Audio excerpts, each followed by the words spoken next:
नमस्ते to all of you. आज हम second order of linear differential equation का जो मेथड थर्ड है वो पढ़ने जा रहे हैं। और मेथड थर्ड का नाम अगर हम देखें तो हमारा दिया हुआ है स्वतंत्र चर को बदलने वाली विधि, यानी कि इसके अंदर हमें स्वतंत्र चर को बदलना पड़ेगा। इसका अगर हम नाम देखें तो क्या दिया हुआ है, स्वतंत्र चर को बदलने वाली विधि, यानी कि method of changing the independent variable. तो इस मेथड को अगर हम आगे पढ़ें, इससे पहले हमें ये समझना होगा कि हमें इसमें सबसे मेन फोकस किसके अंदर रखना है।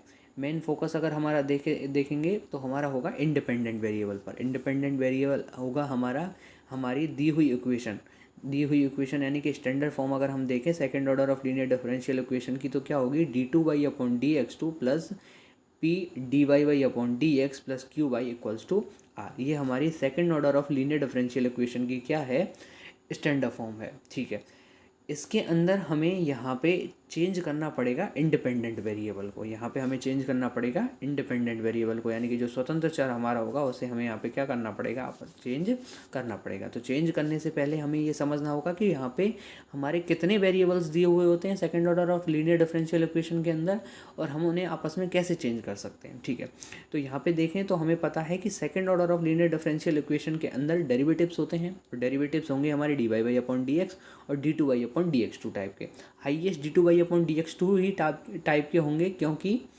यहाँ पे जो ये लीनियर डिफरेंशियल इक्वेशन है वो सेकंड ऑर्डर की है, यानी कि यहाँ पे हाईएस्ट डेरिवेटिव्स होते हैं सेकंड d2y/dx2, यानी कि सेकंड ऑर्डर के हो सकते हैं। ठीक है, इसके बाद में हमें यहाँ पे देखना है कि हमारे वेरिएबल्स कितने दिए हुए हैं, जो हमारे चर हैं वो यहाँ पे कितने दिए हुए हैं। तो हमारे यहाँ पे दो चर दिए हुए हैं, एक तो दे रखा है हमारा y और एक दे रखा है हमारा x। ये दो वेरिएबल्स दिए रखे हैं। सबसे पहले हम देखेंगे इंडिपेंडेंट वेरिएबल। इंडिपेंडेंट वेरिएबल होगा हमारा x। ये हमारा इंडिपेंडेंट वेरिएबल क्यों होगा, क्योंकि इसकी वैल्यू किसी भी अदर टर्म पे या अदर किसी भी चर या कोई भी अदर एक ऐसी वैल्यू हम देखेंगे जिस पे ये डिपेंड नहीं करिए। हमारी इसकी जो भी वैल्यू होंगी वो सारी की सारी आर्बिटरी होंगी, स्वैच्छिक होंगी, यानी कि आप अपने मन से यहाँ पे कोई भी एक वैल्यू पुट कर सकते हैं। उसके अकॉर्डिंग इससे रिलेटेड जो भी एक नया फलन होगा, फंक्शन होगा या कोई अलग वेरिएबल होगा, उसकी वैल्यू हमें निकलती जाएंगी। ये होता है एक इंडिपेंडेंट वेरिएबल। और डिपेंडेंट वेरिएबल क्या होता है, बाई। यहाँ पे दिया हुआ है बाई, और डिपेंडेंट वेरिएबल क्या होगा, इस इंडिपेंडेंट वेरिएबल पर क्या होगा, ये डिपेंडेंट होगा। यानी कि अगर मैं एक्स की वैल्यू कुछ भी चेंज करता हूँ तो मेरी यहाँ पे वाई की वैल्यू भी चेंज होके आएगी। अगर मैंने यहाँ पे एक्स की वैल्यू दोबारा चेंज की तो यहाँ पे मेरी वाई की वैल्यू भी अगेन क्या हो जाएगी, चेंज हो जाएगी। ठीक है, तो यहाँ पे डिपेंडेंट वेरिएबल क्या होता है और इंडिपेंडेंट वेरिएबल क्या होता है, ये समझ में आ गया। हमें यहाँ पे हमारा जो इंडिपेंडेंट वेरिएबल दिया हुआ है, यानी कि x दिया हुआ है, इसे हमें यहाँ पे क्या करना है, चेंज करना है। यानी कि ये वाली जो भी हमारी इक्वेशन दे रखी है, एक स्टैंडर्ड फॉर्म दे रखी है, इसके अंदर से हमें x को चेंज करना पड़ेगा। अब चेंज करना पड़ेगा तो किस में चेंज करना पड़ेगा, क्या क्या नई टर्म हमें मिलेगी, ये हमें पता होना चाहिए। तो अगर हम इसे चेंज करने जाएंगे तो एक नए वेरिएबल में चेंज करने जाएंगे, वो होगा हमारा z। यानी कि हमारा जो x इंडिपेंडेंट वेरिएबल है उसे चेंज करके हम किस में लेके आएंगे, z में लेके आएंगे। और अगर हम इसमें z में इसे चेंज करते हैं तो ये जो हमारी डिफरेंशियल इक्वेशन की standard form, second order of linear differential equation की स्टैंडर्ड फॉर्म दी हुई है, ये कहीं ना कहीं चेंज हो जाएगी। और ये चेंज होने पर हमारे यहाँ पे जो वैल्यू होती हैं, यानी कि जो हमारे p, q और r जो हमारे x के फलन होते हैं, कहीं ना कहीं ये भी चेंज होंगे, क्योंकि p, q और r तीनों के तीनों x के मान पर डिपेंडेंट हैं। और अगर x ही हमारा चेंज हो जाता है तो कहीं ना कहीं p, q और r भी क्या हो जाएंगे, आपस में चेंज हो जाएंगे। तो जब हमारा x का मान हम किस में चेंज करते हैं, z में चेंज करते हैं, यानी कि x जो हमारा इंडिपेंडेंट वेरिएबल है उसे अगर हम z में चेंज करते हैं तो कहीं ना कहीं हमारे p, q और r आपस में क्या हो जाते हैं, चेंज हो जाते हैं। और चेंज होने के बाद में हमारा क्या होता है, हमारे नए जो कॉफिशिएंट हैं वो मिलते हैं। पहला होता है हमारा p1, p की जगह p1 मिल जाता है, q की जगह q1 मिल जाता है और r की जगह r1 मिल जाता है। इनकी वैल्यू कैसे आएगी, कैसे चेंज करेंगे, वो अभी हम देखेंगे, लेकिन कर क्या रहे हैं वो हमें समझना है। यानी कि सबसे पहले हमारी एक स्टैंडर्ड फॉर्म दे रखी होगी, वहाँ हमें x को चेंज करना है, किसके अंदर, z के अंदर चेंज करना है, यानी कि z में रखना, z को लेके आना। अब z को लेके आओगे तो जो हमारी स्टैंडर्ड फॉर्म के अंदर हमारे p, q और r दे रखे हैं, ये चेंज होके हमारे किस में हो जाएंगे, अगर हम देखने जाएं तो ये इस एक स्टैंडर्ड फॉर्म में मिल जाएंगे। और वो क्या हो मिलेंगे हमें, P1 Q1 और R1 में मिल जाएंगे। ठीक है, P1 Q1 R1 में मिल चुके हैं। और अगर P1 Q1 R1 में हमारे मिलते हैं तो कहीं ना कहीं हमारी जो डिफरेंशियल इक्वेशन है, second order of linear differential equation है, ये पूरी की पूरी चेंज हो जाएगी। और चेंज होके हमें एक नई डिफरेंशियल इक्वेशन मिलेगी। उसका स्टैंडर्ड फॉर्म क्या होगी? वो होगा हमारा d2y अपॉन dz2 क्यों? क्योंकि हमने x जो हमारा इंडिपेंडेंट वेरिएबल है वो किस में चेंज कर दिया? z में चेंज कर दिया। ठीक है, ये चेंज करने के साथ साथ हमारा यहाँ पे जो p था वो चेंज होके किस में बन जाएगा? P1 में बन जाएगा। यानी कि ये पहले अगर हम देखें तो p हमारा एक x का फंक्शन था और यहाँ पे हमारा p किसका फंक्शन होगा? z का फंक्शन होगा। इसके साथ में अब क्या आएगा? यहाँ पे dy/dx होता था, यहाँ पे क्या हो जाएगा? dy/dz हो जाएगा। ठीक है, इसके साथ में अगला अगर हम टर्म देखें तो अगली टर्म हमारी जो हमारी स्टैंडर्ड फॉर्म होती है linear difference second order of linear differential equation की, उसके अंदर q आता है और यहाँ पे हमें क्या मिलेगा? Q1 मिलेगा। यहाँ पे हमारा मिलेगा Q1 और Q1 यहाँ पे किसका फंक्शन होगा? बिल्कुल P1 की तरह किसका फंक्शन होगा? Z का फंक्शन होगा। और हमें यहाँ पे मिलेगा क्या? y। और बराबर में भी हमें पहले second order of linear differential equation की जो स्टैंडर्ड फॉर्म होती थी वहाँ मिलता था r, और यहाँ पे अब हमें क्या मिलेगा? R1 मिलेगा। वहाँ पे हमारा r होता था x का फलन और यहाँ पे हो जाएगा ये हमारा z का फलन। यानी कि P1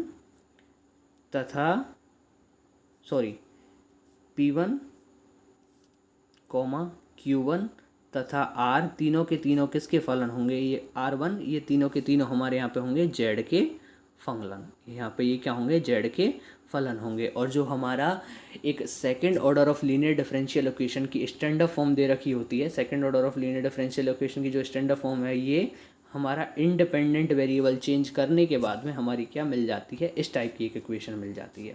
ये वाली इस टाइप की एक इक्वेशन मिल जाएगी। ठीक है, इस टाइप की इक्वेशन मिलने के बाद में हमारा यहाँ पे जो मेन फोकस होगा वो होगा हमारे P1 Q1 और R1 की वैल्यू निकालना। यानी कि P1 Q1 और R1 की वैल्यू हम यहाँ पे निकालेंगे और क्या करेंगे? इस इक्वेशन के अंदर, ये हमारी जो सेकंड इक्वेशन है, इसके अंदर हम क्या करेंगे? पुट कर देंगे। और पुट करने के बाद में P1 की वैल्यू कुछ आ जाएगी, Q1 की आ जाएगी, R1 की आ जाएगी। ठीक है, फिर यहाँ से ये हमारी एक नई डिफरेंशियल इक्वेशन आ जाएगी और फिर उसे कैसे सॉल्व करेंगे वो देखेंगे। लेकिन सबसे पहले P1 Q1 और R1 की वैल्यू हमें पता होनी चाहिए। कैसे निकालें? तो इन्हें निकालने के लिए हमारे पास कोई ना कोई फॉर्मूला दिया हुआ है। और बिल्कुल फॉर्मूला हमारा सबसे पहले क्या दिया हुआ है? P1 के लिए।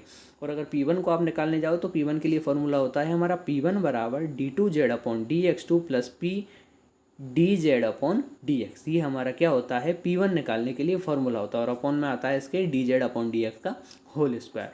इससे आप क्या कर सकते हो? P1 निकाल सकते हो। यानी कि आपको बस dz/dx पता होना चाहिए, उसका एक बार और अवकलन कर दो।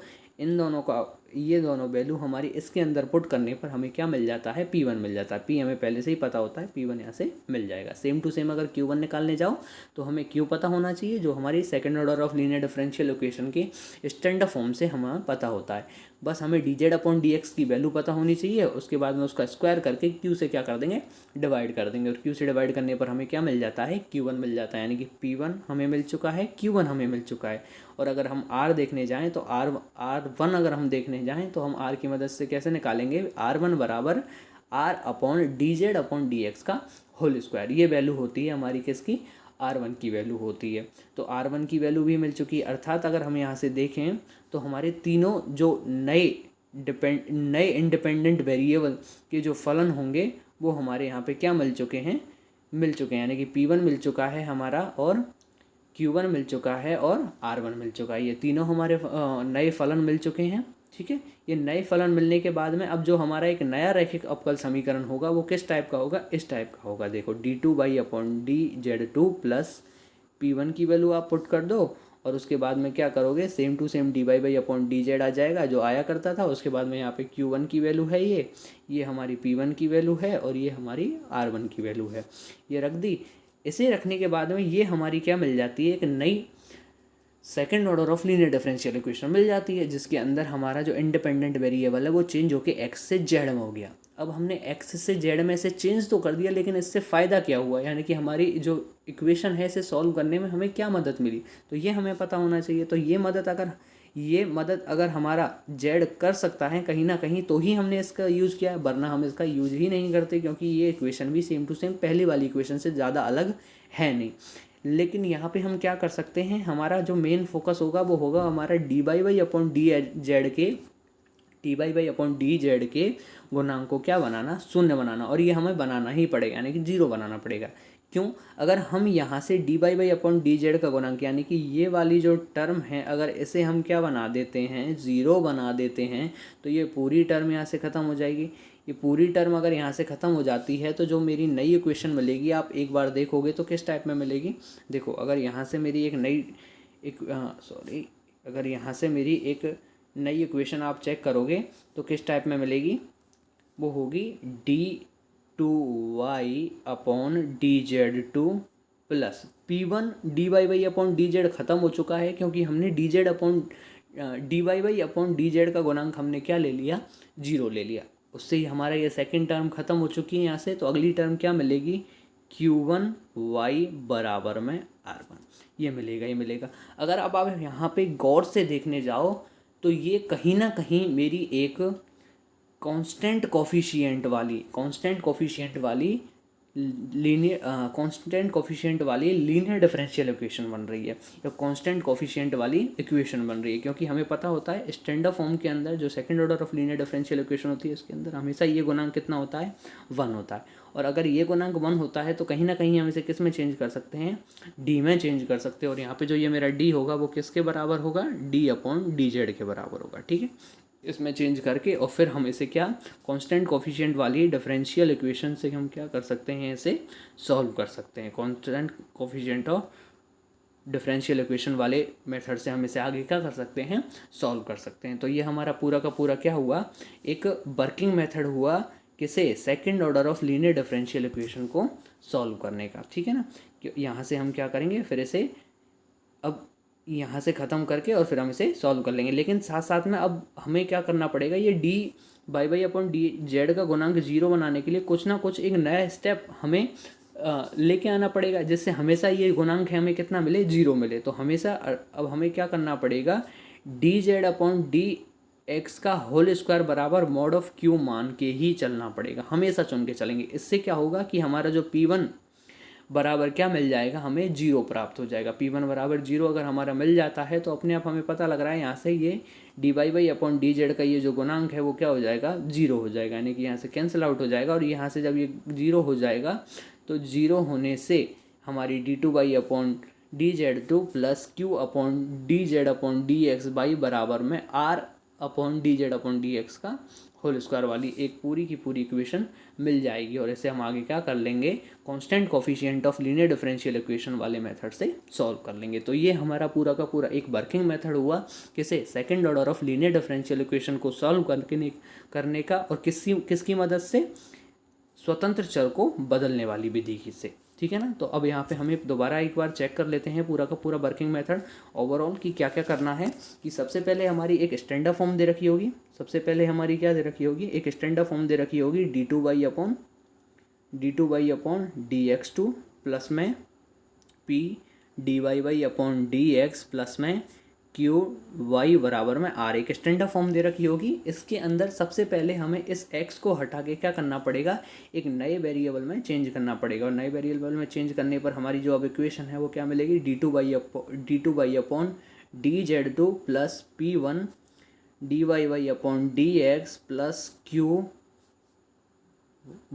बाई बराबर में R1। ये हमारी क्या मिलेगी, एक नई डिफरेंशियल इक्वेशन मिल जाएगी। और अब यहाँ पे अगला जो हमारा थर्ड स्टेप होगा, थर्ड स्टेप के अंदर हमें क्या करना पड़ेगा, P1 Q1 तथा R1 का मान रखना पड़ेगा, यानी कि मान निकालना पड़ेगा। और ये मान निकालने के लिए हमें किसकी ज़रूरत पड़ेगी, अब ये मान निकालने के लिए हमें किसकी ज़रूरत पड़ेगी, हमें पता होना चाहिए किसका, हमें पता होना चाहिए डी वाई बाई अपॉन, एक मिनट 2 मिनट, यहाँ पे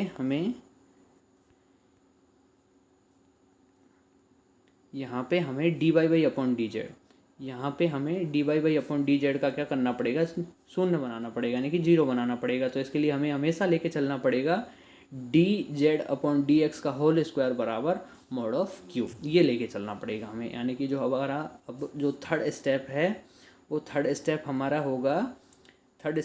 होगा जेड अपॉन डी एक्स का होल स्क्वायर बराबर क्या मान के चलना पड़ेगा, क्यू मान के चलना पड़ेगा, मॉड ऑफ क्यू मान के चलना पड़ेगा। इसको मानने से हमारा क्या होगा, इससे हमारा क्या होगा, जो हमारा P1 है वो किसके बराबर आ जाएगा, 0 के बराबर आ जाएगा। और P1 हमारा 0 के बराबर मिलते ही हमारा क्या हो जाएगा, हम आगे क्या निकाल सकते हैं, इससे P1 हमारा 0 हो जाएगा, फिक्स है, ठीक है। इससे हम फिर आगे क्या निकाल सकते हैं, D z upon d x की वैल्यू निकाल सकते हैं, ठीक है। फिर इससे हम क्या निकाल सकते हैं, जेड की वैल्यू निकाल सकते हैं एक्स के अंदर, जेड की वैल्यू निकाल सकते हैं एक्स के अंदर, और d two z upon d x two निकाल सकते हैं। और वो किसकी मदद से, इसका एक बार और क्या करने पर, अवकलन करने पर, इसका एक बार और अवकलन करने पर ये वैल्यू मिल गई, यानी कि ये भी मिल गया, ये भी मिल गया और ये भी मिल गया। ये सब की सब हमें मिलने के बाद में हमारी जो इक्वेशन होती है, यानी कि ये वाला सेकंड स्टेप है, इसके अंदर हम किसकी वैल्यू रख सकते हैं, P1 की वैल्यू रखने पर ये तो पूरा का पूरा क्या हो जाएगा, 0 हो जाएगा। Q1 की वैल्यू रख सकते हो, R1 की वैल्यू रख सकते हो, क्योंकि Q1 और R1 के जो मान है हमारे डिपेंड करते हैं किसके अंदर, किस पर डिपेंड करते हैं, हमारा मान डिपेंड करते हैं, एक तो हमारा मान डिपेंड करता है d z upon d x पर, ये भी हमारा किस पर डिपेंड करता है, d z upon d x पर। और यहाँ से D2 upon d x two की वैल्यू रख दोगे, d z upon d x की वैल्यू तो यहाँ पे रख ही देंगे। तो इससे ये पूरी टर्म 0 हो जाएगी। इस Q1 को निकाल लोगे, R1 को निकाल लोगे। Q1 और R1 को निकालने के बाद में आप क्या करोगे, Q1 और R1 को निकालने के बाद में अब हमारी जो नई डिफरेंशियल इक्वेशन आएगी वो क्या हो जाएगी, D2y upon d z two plus